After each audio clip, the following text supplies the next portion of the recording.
to drag him back to India and face the charges.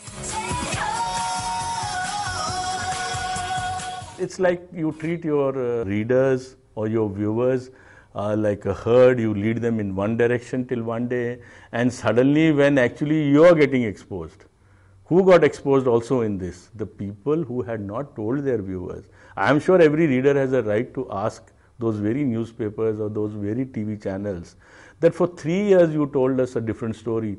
Now all of a sudden you are taking a somersault and saying everything is wrong about this man or about this sport. Where were you for these 3 years? The fact is that the entire BCCI knew what was happening. Why didn't they come out and speak up? Why there were franchise owners who are people who have listed companies who were involved. Why didn't they come and speak out? Why is it that the media is blamed when things go wrong? The problem with sports reporting at the moment is that there is this nexus which is growing between the corporate, the marketing, and because of this nexus, sports reporting is well-meaning, but it's coming increasingly under pressure, increasingly being threatened, increasingly being shackled.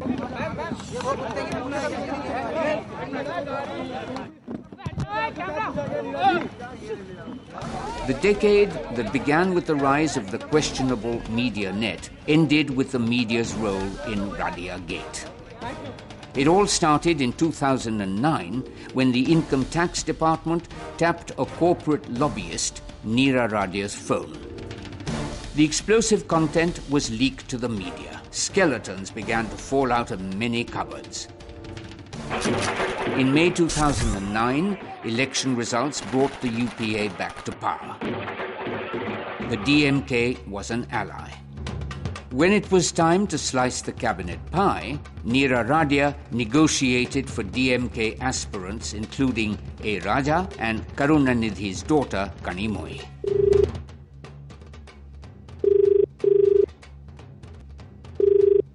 Hi, Neera.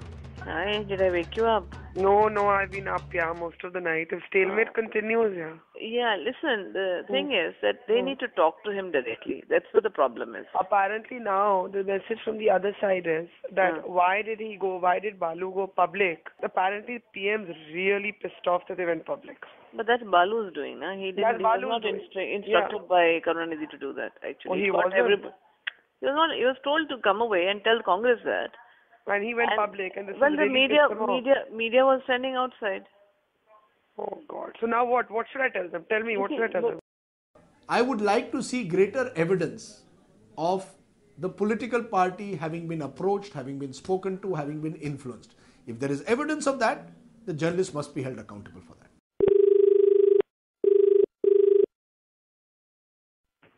Neera. Hi.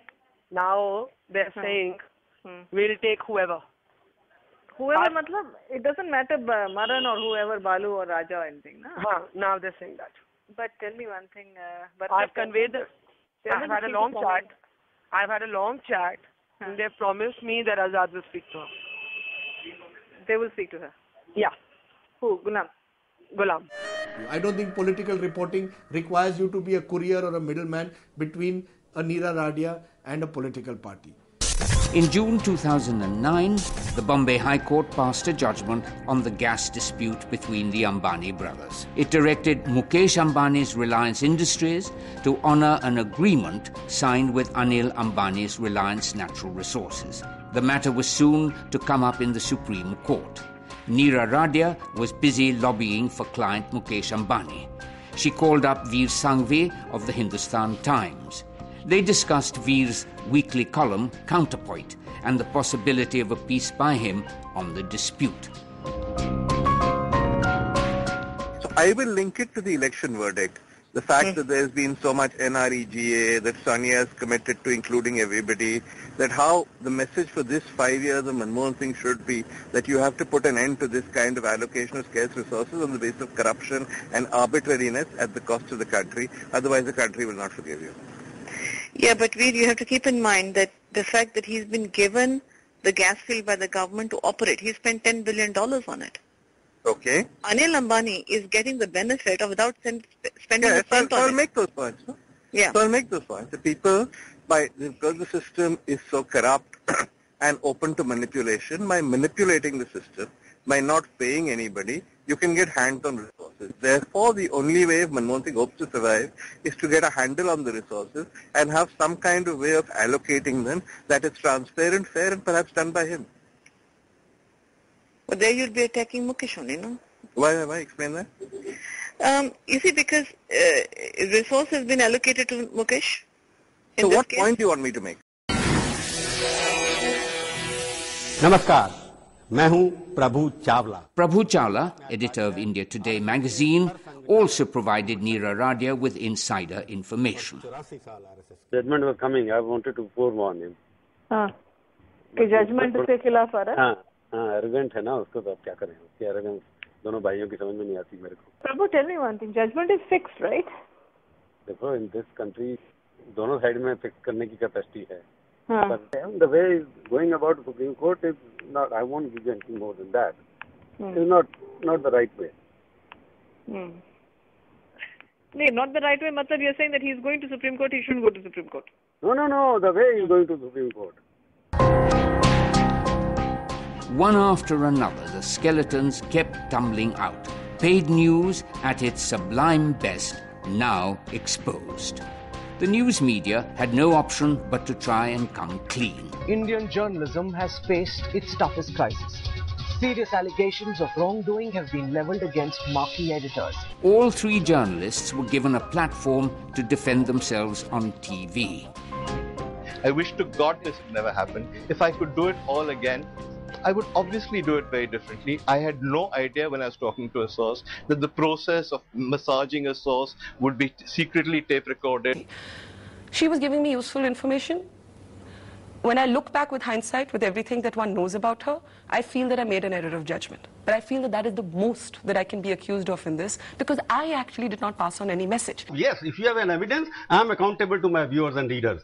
But if we go to the editorial role of every editor in this country, from M.J. Akbar, from Mr. Ram, from Mr. Veer Sanghvi, Mr. H.K. Dua, and whatever, you will find all of them advising role, exchanging dogs, and whatnot. We hope this will answer the questions you have. Based on the actions of a few. If there are a few people out of line, if there are a few people who have acted in a manner which is not appropriate for a journalist, inappropriate behavior, they must be held accountable for the same. But don't damn this entire profession. Anything that might hurt the business interests of large media houses usually gets gagged before it's allowed to do any damage, like the much-awaited Press Council report. The two-member committee, set up by the Press Council, did submit its report.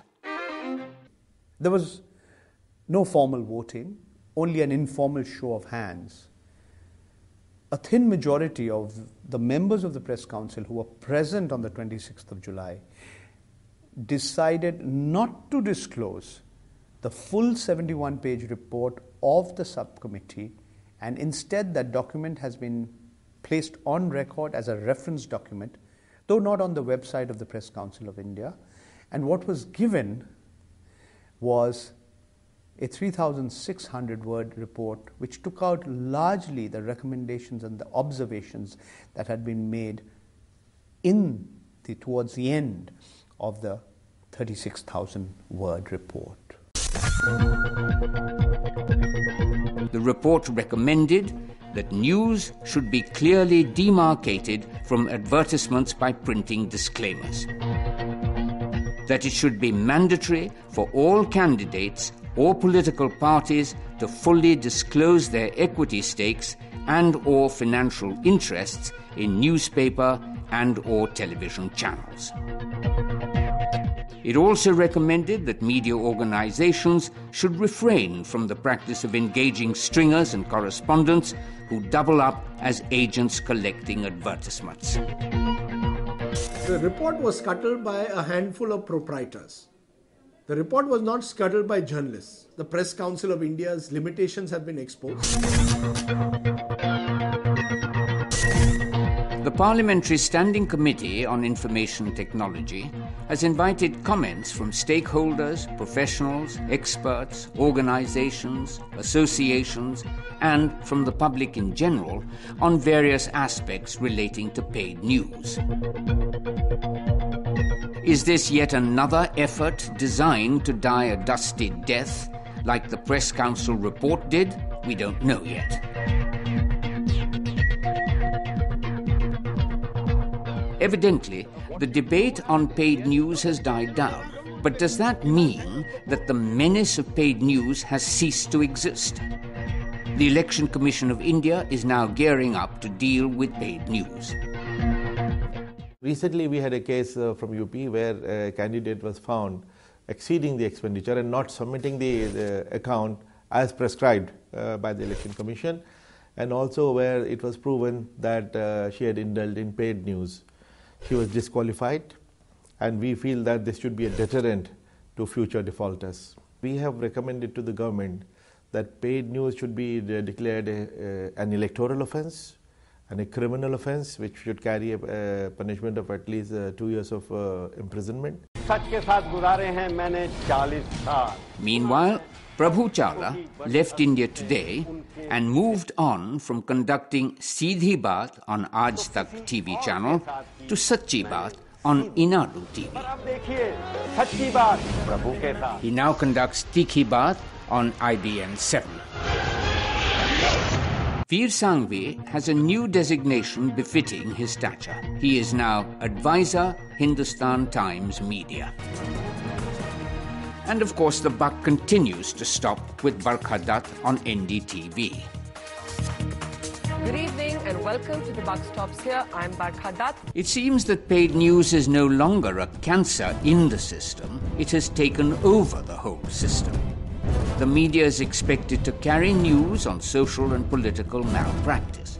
In order to play this role of watchdog and carry out its duties as the fourth pillar of democracy, isn't it crucial that it first puts its own house in order? Now, that's one question that will never make it to the headlines.